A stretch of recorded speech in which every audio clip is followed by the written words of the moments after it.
Hello everyone, welcome back to my channel. ఈరోజు మన ఛానల్లో digital image processing ECE 4-1 subject ఎలా పాస్ అవ్వాలో చూద్దాం. సో ఇది 4-1 JNTH రేటింగ్కి వచ్చేసి ఇప్పుడు ఉన్న 5 సబ్జెక్ట్స్లో ఈ సబ్జెక్టు సమ్వాట్ డిఫికల్ట్గా ఫీల్ అవుతారు. బట్ ఇది చాలా ఈజీ సబ్జెక్ట్. అంటే ఈ subject both theory and practical. అంటే సమ్వాట్ డెరివేషన్స్, కొంచెం ప్రాబ్లమెటిక్ టాపిక్స్ కూడా ఉంటాయి. సో మనం ఈజీ అంటే మనం ప్రతి యూనిట్లో ఈజీ కొంచెం డెరివేటివ్ పార్ట్ లేని టాపిక్స్ గురించి మనం ఇప్పుడు చూద్దాం. మీరు అట్లీస్ట్ ఆ టాపిక్స్ మీరు రిఫర్ చేస్తే మీరు ఈజీగా పాస్ అయిపోతారు. పాస్ అవడమే కాదు, కొంచెం ఎక్కువ మార్క్స్ కూడా మీరు స్కోర్ చేస్తారు. సో ముందుగా మీరు నా ఛానల్ని లైక్ చేయండి, సబ్స్క్రైబ్ చేయండి. సో ముందుగా మీరు ఏం చేయండి అంటే 2 మార్క్స్ అన్నీ కంప్లీట్ చేసేసుకోండి. అంటే షార్ట్ టైప్ క్వశ్చన్స్ మీరు కంప్లీట్ చేసేసుకోండి. ఎందుకంటే షార్ట్ క్వశ్చన్స్ నియర్లీ 60 to 70 మాత్రమే ఉన్నాయి. మీరు షార్ట్ ప్రిపేర్ అయితే మీకు ఆటోమేటిక్గా లాంగ్ ఆన్సర్స్ కూడా వచ్చేస్తాయి. సో ఇప్పుడు మనం లాంగ్ ఆన్సర్స్కి ఇంపార్టెంట్ టాపిక్స్ ఏంటో చూద్దాం. సో యూనిట్ 1కి వచ్చేసి unit 1 chapter name digital image fundamentals and image transforms. So మీరు ఇందులో వచ్చేసి మీరు ముఖ్యంగా చదువుకోవాల్సినవి డిజిటల్ ఇమేజ్ ఫండమెంటల్స్. అంటే దానిలో introduction, sampling and quantization, relationship between pixels. So మీరు అవి చదువుకోండి. అందులో నుంచి ఒక క్వశ్చన్ అయితే వస్తుంది, మీరు దాన్ని అటెంప్ట్ చేయొచ్చు. సో సెకండ్ యూనిట్కి వచ్చేసి ఇక్కడ 2.1 అని చెప్పేసి ఒక పార్ట్ నేను రౌండప్ చేశాను కదా. సో ఇందులో ఉన్న 2.1.1 అని చెప్పేసి అందులో ఉన్న టాపిక్స్ అన్ని కంప్లీట్ చేసేసుకోండి. అది సెకండ్ యూనిట్కి వచ్చేసి. సో వీలైతే ఈ స్పైషల్ డొమైన్ హై పాస్ ఫిల్టరింగ్ అనే టాపిక్ ఉంది కదా, అది కూడా మీరు ప్రిపేర్ అవ్వండి.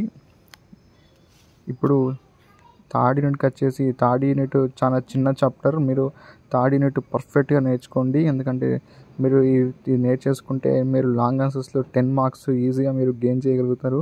సో నేను చెప్పిన టాపిక్ చదవండి. ఇవి ఎక్కువ రిపీటెడ్గా వచ్చినాయి, నేను మీకు చెప్తున్నాను. So third unit chapter name వచ్చేసి ఇమేజ్ రిస్టోరేషన్. సో ఇక్కడ నేను రౌండప్ చేశాను కదా, 3.3, 3.4 అండ్ 3.5. ఇవి మీరు పక్కా చదువుకోండి. లీస్ట్ మీన్ స్క్వేర్ ఫిల్టర్స్ ఇది ఇంపార్టెంట్ టాపిక్ అండి. And constant least squares restoration, interactive restoration, ఇవి కొంచెం ప్రాబ్లమెటిక్గా అనిపిస్తాయి, కొంచెం డెరివేషన్లా అనిపిస్తాయి, కానీ మీరు ఇవి పక్కా చదువుకొని పోండి. ఈ 3 టాపిక్స్ చాలా ఇంపార్టెంట్, చాలా రిపీటెడ్గా వచ్చినవి. సో ఆ పైన ఉన్న 2 టాపిక్స్ కూడా సమ్వాట్ ఇంపార్టెంటే. బట్ మీరు మొత్తం చదువుకొని ఎగ్జామ్ హాల్ పోయినా కూడా మీరు ఒక్క క్వశ్చన్ని మీరు ఎలాగోలా దాన్ని వదిలిపెట్టాల్సిందే కదా. సో నేను చెప్పిన టాపిక్ చదవండి, ఇవి పర్ఫెక్ట్గా రాయండి. సో నెక్స్ట్ 4th యూనిట్కి వెళ్తే 4th యూనిట్లో ఈ 4.2 నేను రౌండప్ చేశాను కదా, ఈ 4.2 ఇవి ఈజీగా ఉంటాయి. మీరు 2-3 టైమ్స్ మీరు ప్రాక్టీస్ చేసేసుకోండి, మీకు ఈజీగా అర్థమవుతాయి. ఇది కూడా కొంచెం సంవాట్ డెరివేషన్ లాగానే అనిపిస్తాయి, కానీ మీరు ఒక్కసారి ప్రాక్టీస్ చేసి అసలు ఆ క్వశ్చన్ ఆ టాపిక్కి మీనింగ్ ఏంటో మీరు అర్థం చేసుకుంటే మీకు చాలా ఈజీ అవుతుంది. సో 4th చాప్టర్ చాలా ఈజీ, మీరు ఒక్కసారి ప్రాక్టీస్ చేయండి.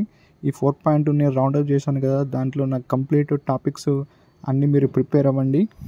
సో 5th యూనిట్కి వచ్చేస్తే 5th యూనిట్ సంవాట్ అది కూడా ప్రాబ్లమెటిక్కే. సో నేను రౌండప్ చేసినవి మీరు ప్రాక్టీస్ చేసేసుకోండి.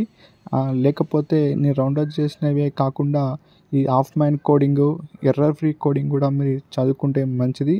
ఎందుకంటే అవి కూడా ఎక్కువ శాతం రిపీటెడ్గా వచ్చినవే. బట్ మీరు ఈ 5th యూనిట్కి వచ్చేసి నేను రౌండప్ చేసినవి అన్న 3 చదువుకోండి, లేదా 5.4, 5.5, 5.6 అని చదువుకోండి. ఎందుకంటే ఈ 5th యూనిట్ సమ్వాట్ ఈజీ. ఈ కింద ఉన్నాయన్నీ problematic.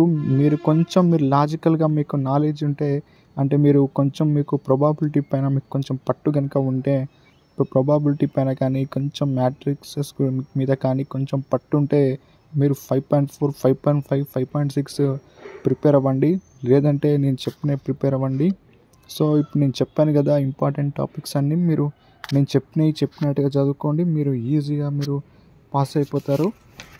So digital image processing అనేది ఏమంత టఫ్ సబ్జెక్ట్ కాదు, ఇది చాలా ఈజీ సబ్జెక్టు. బట్ మీరు కొంచెం లాజికల్గా అర్థం చేసుకొని కొంచెం ప్రాబ్లమేటిక్గా రాసిస్తే ఈజీగా పాస్ అయిపోతారు. సో ఫస్ట్ మీరు 2 మార్క్స్ అనేది పర్ఫెక్ట్గా చదువుకోండి, ఎందుకంటే 2 మార్క్స్ డైరెక్ట్ క్వశ్చన్సే అడుగుతాడు. లాంగ్ ఆన్సర్ అంటే కొంచెం ప్రాబ్లమేటిక్గా అడగచ్చు. So all the best. నా వీడియో నచ్చినట్టయితే లైక్ చేయండి, షేర్ చేయండి, సబ్స్క్రైబ్ చేయండి.